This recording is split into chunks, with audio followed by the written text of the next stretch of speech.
आज हम फिर से कुछ रीजनिंग के प्रश्न हल करेंगे जो आरओ और यूपीपी और एसएससी और जीडी सभी परीक्षाओं के लिए बहुत महत्वपूर्ण है।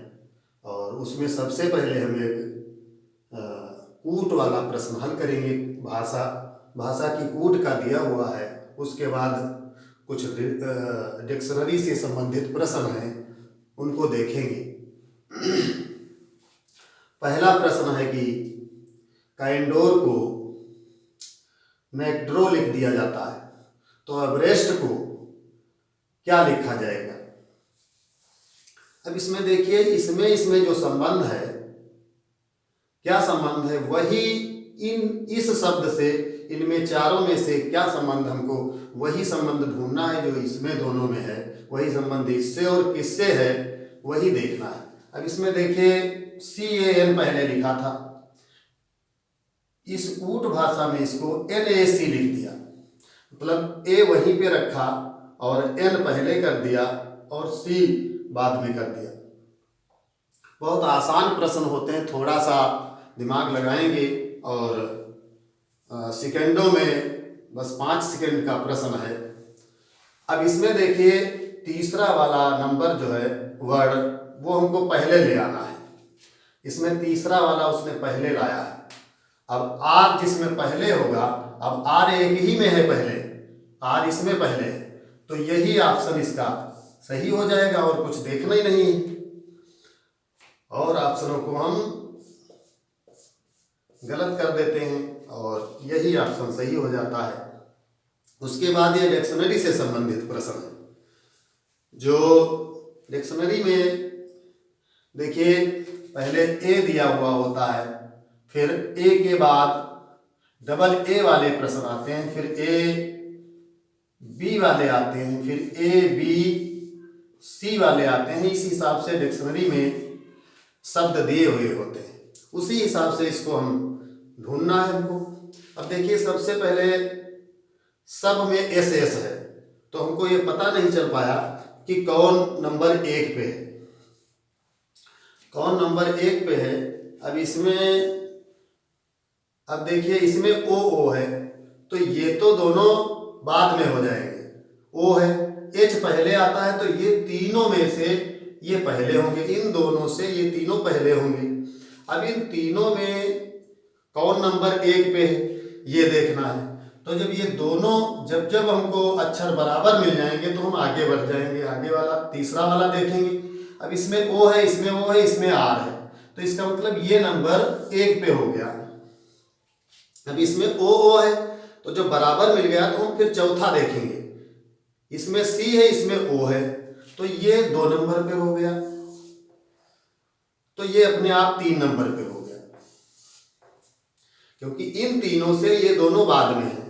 अब इसमें देखेंगे 4 नंबर पे कौन है, तो SO, तो ये तो बराबर है, तो हम जान नहीं पाए, ज्ञात नहीं हो पाया कि कौन 4 नंबर पे है।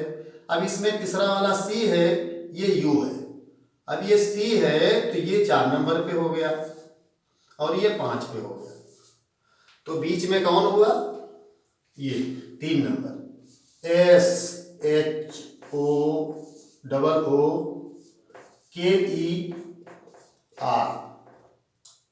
ये जो हुआ ये 3 नंबर पे हुआ, यही बीच में हुआ। 5 अंक हैं, 5 शब्द दिए हुए हैं, तो इसमें 3 पे 3 वाला जो है वो बीच में हुआ। वही पूछ रहा था बीच में कौन आएगा। ऐसे प्रश्न आरओ और इन परीक्षाओं में आ जाते हैं, बहुत आसान होते हैं, थोड़ा समझ लीजिए और सभी प्रश्न हल हो जाएंगे। ये थोड़ा चित्रात्मक है, इसमें बहुत आसान प्रश्न है। ये भी कक्षा 5 का प्रश्न है ये। अब ये देखिए, ये वाला तीर जो है इधर को घूम रहा है दाईं तरफ को, और ये वाला, ये सिरा बाईं तरफ को घूम रहा है। अब दूसरे वाले में देखिए, ये वाला जो है ऊपर पहुंच गया, ये वाला इधर आ गया, तो ये इधर को चला और ये तीर इधर को चला। अब देखिए तीर फिर इधर को चला तो यहाँ पे आ गया इस कोने से, ये यहाँ से यहाँ आ गया।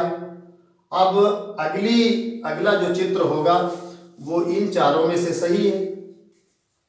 फिलहाल ये आरओ में आ चुका है प्रश्न, शायद 2017 में। अब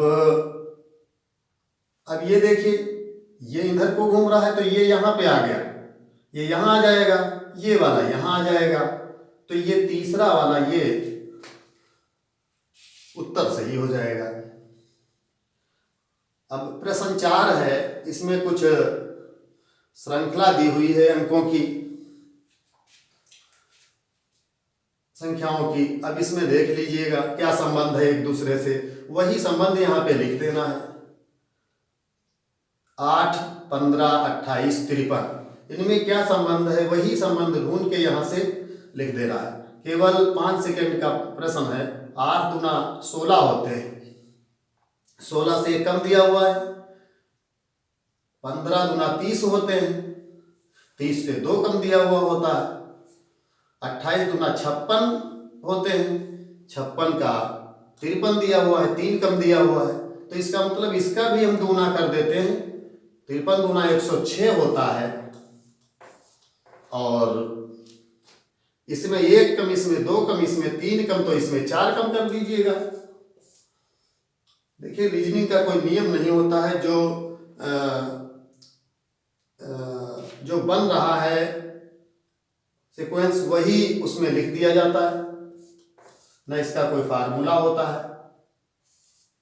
ये अब इसमें 1 कम था, इसमें 2 कम, इसमें 3 कम, उसी सीरीज को पूरा करना होता है। ये वाला इसका आंसर सही हो जाएगा।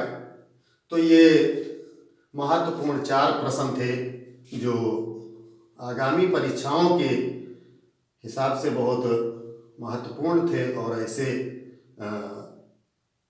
अक्सर प्रश्न आया करते हैं। और सभी लोग से रिक्वेस्ट है शेयर कर दिया करें वीडियो।